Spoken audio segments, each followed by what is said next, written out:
natin ito? Noon hanggang ngayon, ito na ang ninja moves ng mga buraot, binubulsa ang pera ng taong bayan habang pinaparat ang edukasyon at iba pang serbisyo pampubliko. At ang bulok na sistemang ito, ang tawag dito, burokrata kapitalismo. Binabigyan ito ang karasan, pagpapakulong at pagpapatay sa pagdesap ng mga Pilipinong naghahanap ng pagbabago. Nano ang mensahe, galit ang taong bayan sa pangungrakot at anong dapat kanilang ang kanilang mga nangungurakot dapat itulong. Ano ang dapat sa kurakot? Itulong. Never again! Never again! Never again to martial law! Never again! Never again! Maraming salamat po.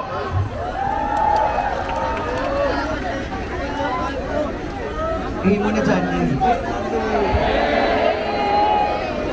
Nasaan ang mga kasama ko alagad ng sining?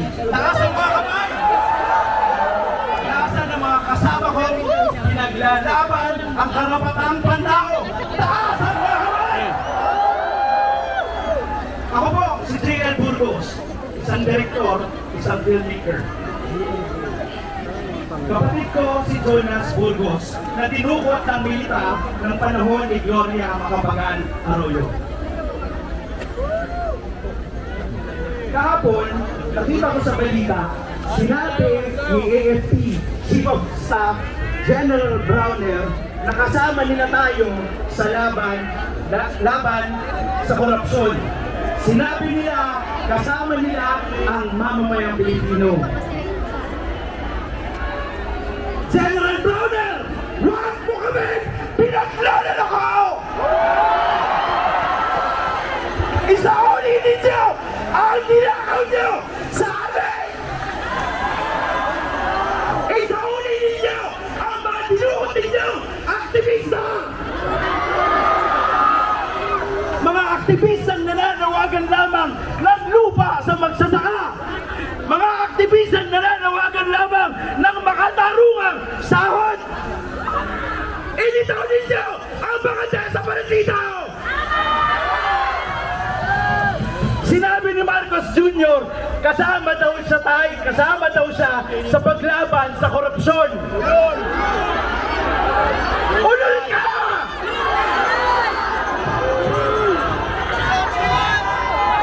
Kasalukuyan, 15 na ang dinukot na aktivista sa panahon ni Bongbong Marcos Jr. Isauli ninyo ang ninakaw niyong mga kaanak namin!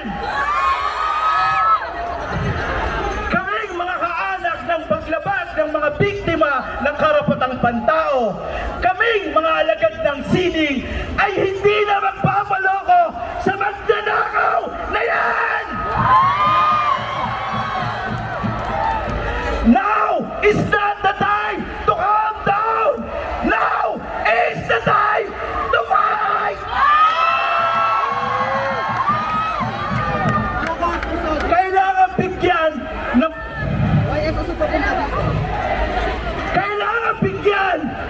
ng tamang representasyon ang mga manggagawa, magsasaka, ang lahat ng pinagsasabalatahan sa gobyerno.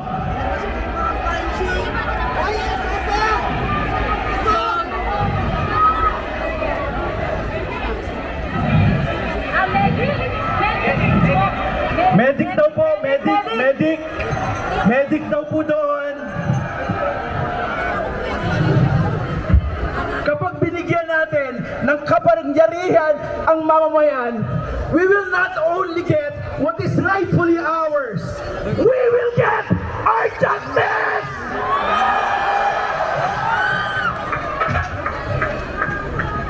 Isang taas kabaong pagpupugay pa sa lahat ng mamamayang Pilipinong nandito at binabaha ang luneta. Ako po, si Rene ko, hindi kaano-ano, ni Zaldi ko, hindi kaya ng sinasabi ng iilan. Ako po si attorney ko, attorney mo, attorney nating lahat. Ang kinakawan ng boses ng kabataan sa ika-20 Kongreso. Gusto kong marinig, nasaan ang kabataan? Gusto kong marinig yung nasa likod. Andyan ba kayo mga kabataan?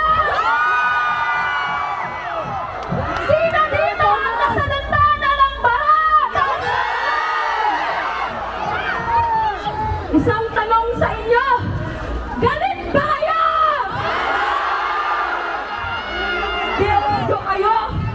Kami po sa Malabon, 2 taon nang sunod-sunod sinasalanta ng baha. Ito rin ang experience ng iba't ibang bahagi ng Pilipinas.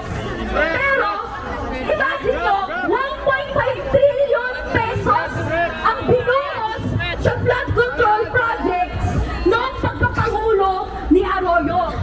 At alam niyo po ba, dyan sa 1.5 trillion na yan, yung 1 trillion pesos kay Marcos Jr. lang. So ang tanong ko sa inyo, ramdam niyo ba ang 1 trillion pesos flood control project? Pues kung hindi niyo ramdam, kung hindi natin ramdam, ramdam na ramdam ng lahat ng mambabatas, lahat ng DPWH officials, ng district engineer, yung mga may pakana ng pambansang budget, lahat ng mga nakakickback dito sa sistema na korap. Ang tanong sa kanila, may inspiration ata sila.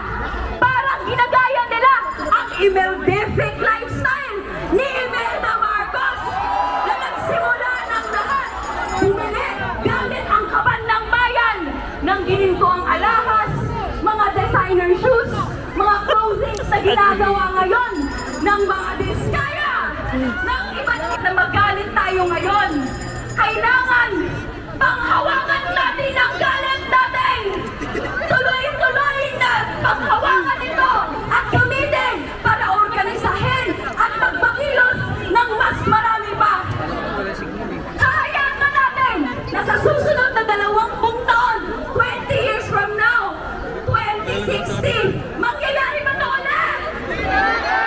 Kaya naman, ang hamon sa atin sa kabataan, sumali ng organisasyon, magparoon ng mga aktibidades kung saan ilalagpapalaganap natin ang alternatibong politika ng pagbabago. Hindi na itong bulok, korap, at pahirap na sistema sa mamayang Pilipino. Kaya ngayon, mga Gen Z, mga millennial, lahat ng mga henerasyon ng mamayang Pilipino, taas kamao tayo! Ito ang simula ng ating patuloy na pakikibaka para sa alternatibong panlipunang pagbabago. Magmulat, maglingkod, makibaka, balikin natin ang siyang natin Marcos Singilin! Duterte Managutin! Marcos Singilin! Asa ng bayan!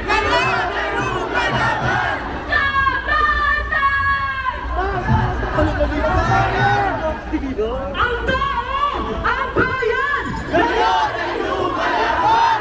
Ngayon ay lumalaban! Ang tao! Ang bayan! Sunday ngayon ba na dapat nagpapahinga tayo? Pero, dinidisturbo ng gobyerno ito, ng sistema nito, ang ating pahinga. Tama ba? Tama! Di ba kung may choice tayo, hindi naman tayo lalabas magpapainit eh. Kaso, tayo ay galit na galit na galit sa lahat ng mandarampo.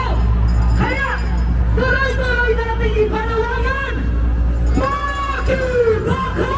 Huwag matakot! Huwag matakot! Makibaka! Lahat ng sangkot! Dapat managot! Lahat ng sangkot! Dapat managot!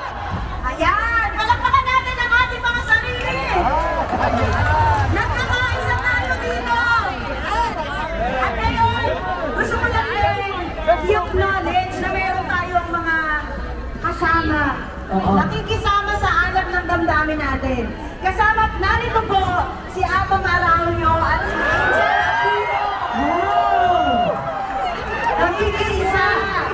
Atong Arroyo at Angel Aquino. Yes. Oh! Yan. Ibig sabihin ito, lahat ng mamayang Pilipino, galit na! Ay galit!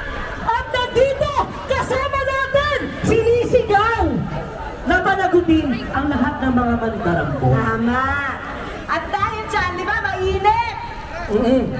Mainit at high blood na tayo sa galit. Oo, high blood ka na! Kung high blood na kayo, meron po tayong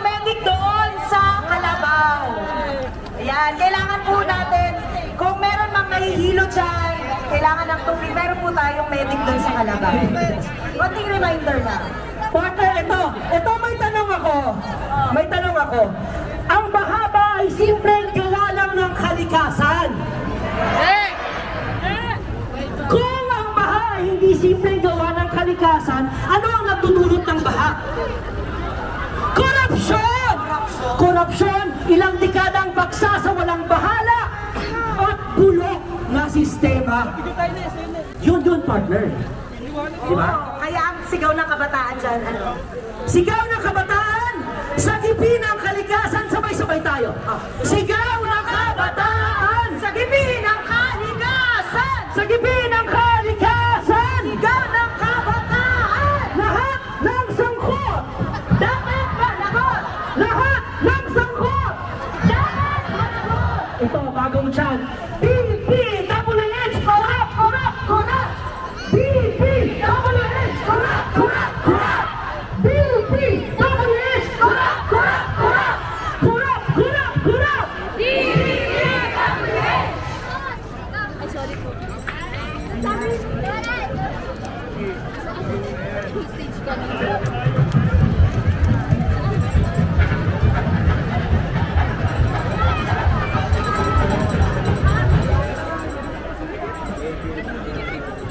Yan! At ngayon, buksan natin ang ating mga payong at mag-hello tayo sa drone. Ayan. Ang dahil natin, ang baha dito sa Luneta. Yes! Tayo buksan natin, ipakita natin ang napakarami natin. Kasi ang tinig ko, partner, nag-uumapaw na talaga, no? Nakpas pa sa tulugos. Yung tao na dito ngayon sa Luneta. Ikaw na ako na tayong tiyango. Oo, at for sure ay galit, ay takot na, no? Lahat ng guilty. Ayan. Kung ayaw natin malunod sa baha at sa bulok na sistema, kailangan natin tanungin, saan ba nagmumula ang ganitong katuwalian? No, sino ang nakikinabang sa bawat kontrata at proyekto?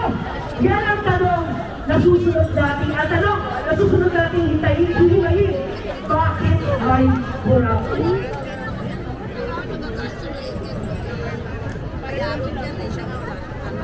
Kaya, mga kabahan, naniniwala pa kayo lamang kasama kontrako na Diskaya ay napipilitan lamang. Ulat! Gusto ka mas malakas? Yung mag-asawang Diskaya ba ay napipilitan lamang na mangurakot? Intention nila yan! Eh kasi sabi nila ayaw daw nila masangkot. Naniniwala ba kayo? Hindi! Grabe na pinihan ninyo. Okay, para isiwalat sa atin ang sistema ng korupsyon at impact nito sa ating taong bayan. Pakinggan muna natin at panoorin ang susunod na set ng ating mga speakers at performers. Muli tayo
hinanap ang tatay niya.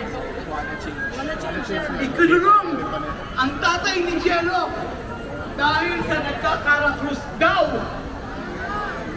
Habang nakakulong, nagdala si Jello ng pagkain.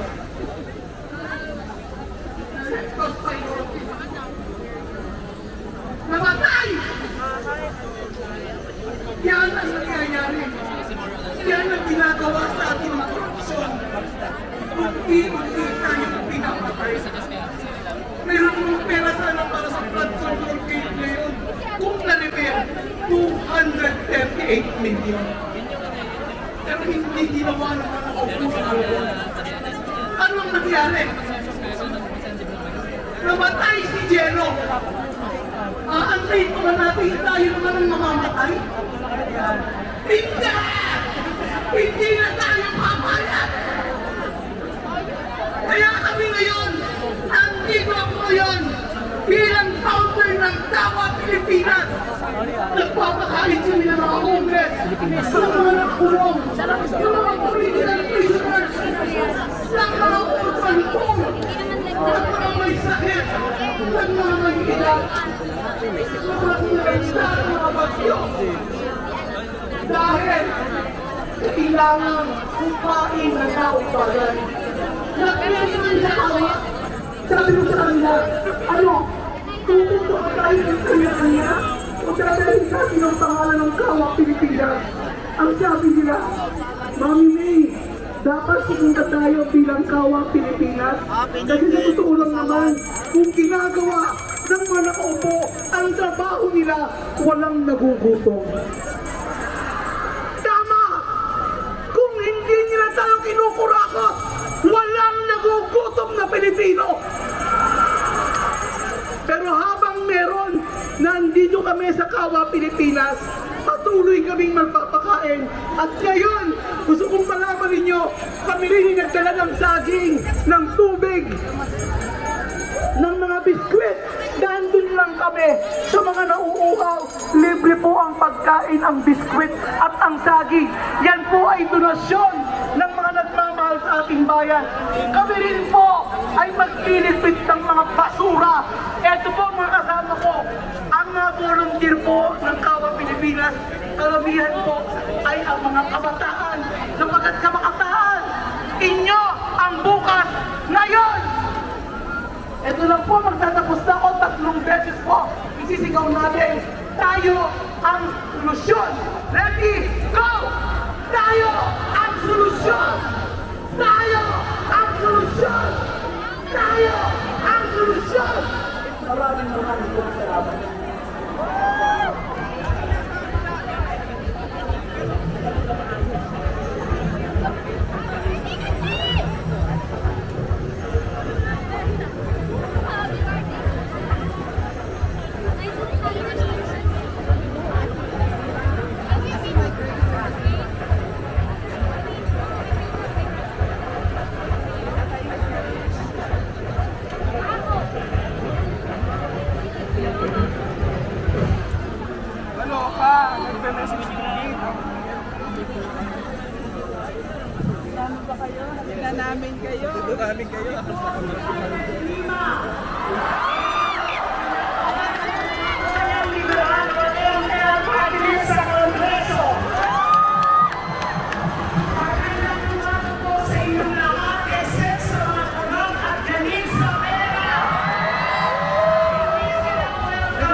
Nandito tayo, hindi lang dahil hindi tayo presidente, kundi punong-puno na tayo sa sagal sa buto ng mga nagiging buwaya at demonyo. At nasaan nga ba yung mga mambabatas natin? Wala sila dito. Malamang siguro ay iniisip na nila yung 1 trilyon na alibay para makalusot. Dahil nila yung loyalty check at yung kung saan nila dadalhin yung kanilang mga ninakaw. Kaya wala sila dito. Nakita niyo ho ba? Nakita niyo ho ba yung mga bulto-bulto